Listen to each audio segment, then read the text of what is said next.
आपल्या लोकांची आपली वाहिनी एबीडी न्यूज मराठी। आमच्या पारंपरिक आयुर्वेदिक तत्वांवर आधारित मेथी व डिंकाचे लाडू खास तुमच्यासाठी।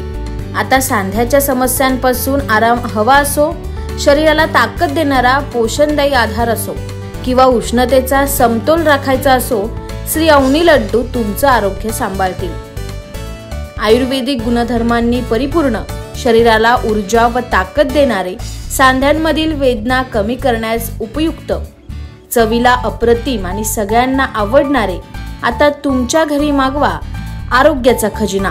तुमच्या आरोग्याचा साथीदार बनण्यासाठी श्री अवनी लड्डू आहेत तयार। संपर्कासाठी आम्हाला आजच कॉल करा 9665529008 9370508280। आजच कॉल करा आणि आरोग्याचा गोडवा घरी घेऊन जा। परभणी शहरात झालेला संविधानाच्या प्रतिकृतीचा अवमान आणि पोलीस कोठडीत मरण पावलेला युवक सोमनाथ सूर्यवंशी यांच्या मृत्यूचे पडसाद संपूर्ण राज्यभर उमटले आहेत। अंबरनाथमध्ये या घटनेच्या निषेधार्थ सर्वपक्षीय मोर्चा काढण्यात आला। अंबरनाथ नगरपालिका ते तहसील कार्यालयापर्यंत काढण्यात आलेल्या मोर्चात सर्वपक्षीय नेते, आंबेडकरी विचारवंत आणि कार्यकर्ते मोठ्या संख्येने सहभागी झाले होते। यावेळी आंदोलकांनी जोरदार घोषणाबाजी केली, तसंच आपल्या मागण्यांचं निवेदन नायब तहसीलदारांना दिले। परभणी शहरात संविधान अवमानाच्या घटनेनंतर बुधवारी आंदोलन झालं। यात तोडफोड आणि नुकसानीच्या प्रकरणात नवा मोंढा पोलीस ठाण्यात गुन्हा नोंद झाला आणि सोमनाथ सूर्यवंशी या तरुणाला अटक करण्यात आली होती। न्यायालयीन कोठडीत असतानाच सोमनाथचा मृत्यू झाला। सर्वपक्षीय आंदोलकांनी या घटनेचा कडक शब्दात निषेध केलाय। परभणी येथील प्रकरणात आंदोलकांवरील सर्व गुन्हे मागे घ्यावेत, अटकेतील सर्व आंदोलकांची तात्काळ सुटका करावी, अमानुष अत्याचार करणाऱ्या परभणी पोलिसांवर कारवाई करावी, सोमनाथ सूर्यवंशी यांच्या कुटुंबाचे पुनर्वसन करावे, अशा मागण्या यावेळी करण्यात आल्या।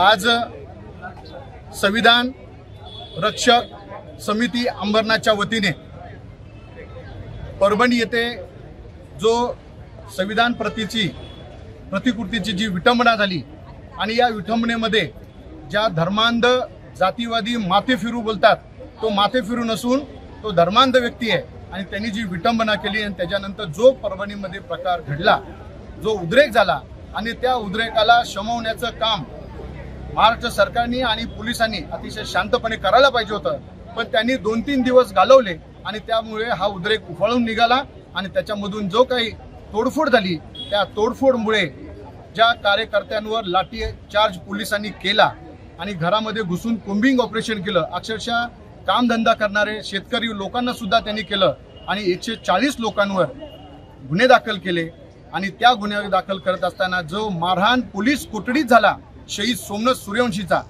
तो हा पोलिसांकडून करण्यात आलेला खून आहे आणि तो पोलीस अधिकारी कर्मचारी जे त्याला जबाबदार आहेत यांच्यावर तुर्तास त्यांना निलंबित करावे आणि त्यांच्यावर सदोष मनोवधाचा गुन्हा दाखल करावा अशी मागणी अंबरनाथचे संविधानप्रेमी करतायत।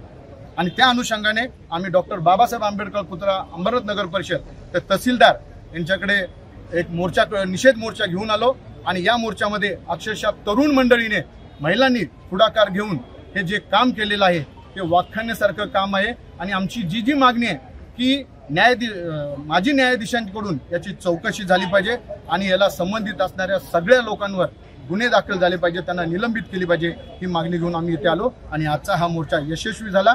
आपण सर्वजण आलात, आपलं सुद्धा मनापासून मी आभार व्यक्त करतो। जय भीम, जय भारत, जय संविधान। साठी व जाहिरातीसाठी एबीडी न्यूज मराठीला संपर्क साधा। संपादक रेश्माताई दुधाने 9765529008 आणि 9370508280।